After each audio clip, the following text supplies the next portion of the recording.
everything you knew about Christmas was much different than you expected. He's a beast. The guy is a beast.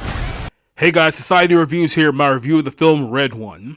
Man, talk about two Hollywood actors whose star power has diminished over the last 5 years. You won't get better examples than Dwayne The Rock Johnson and Chris Evans. 5 years ago, The Rock was the most popular actor in Hollywood and won the highest paid. Around that same time, Chris Evans was Captain America for the biggest film franchise in cinematic history. You would figure that both guys being at such heights not that long ago would be doing much better projects than the latest film from Amazon MGM Studios entitled Red One. There's no better example to show that Jeff Bezos has too much money to spend than Amazon awarding a film about an elf looking for a kidnapped Santa Claus a $250 million production budget. One would have to think that a large part of that budget went to paying The Rock and Chris Evans, but the question should be asked, is either actor worth the cost? On his best day, The Rock being a leading man of a film that's not an already established franchise is good for about $400 million worldwide. Despite this box office reality, Rock has ended up costing this film $100 million. Yes, you heard that right, $100 million. How? Not only was Rock paid $50 million for his investment in this film, which included production costs into his film studio, $7, but some questionable behavior behind the scenes ended up costing the film major delays and cost the film another $50 million.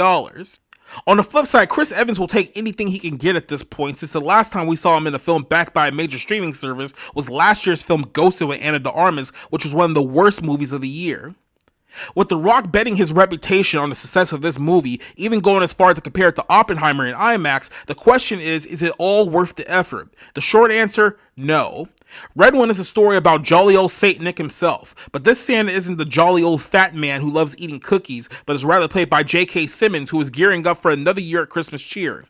The head of his security, Callum Drift, played by The Rock, is retiring as he feels like people have become more and more naughty every day, taking away from the joy of Christmas. Right before Santa is set to make his big run around the world, he is kidnapped by a group of rogue shapeshifters who take him to an undisclosed location.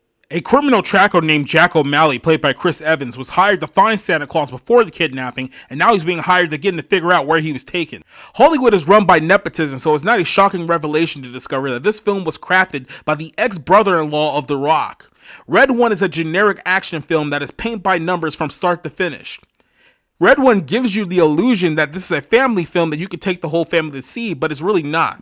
For anyone liking this film to something like Tim Allen's The Santa Claus, this may not be something you want to take the kids to due to strong language and odd pagan horror elements that are sprinkled throughout the movie. Even if you argue that it's not a family film, you still have to look at it from the lens of an action movie, and there's not much here. Red One boasts a massive production budget, including CGI monsters, making it a spectacle on a blue screen.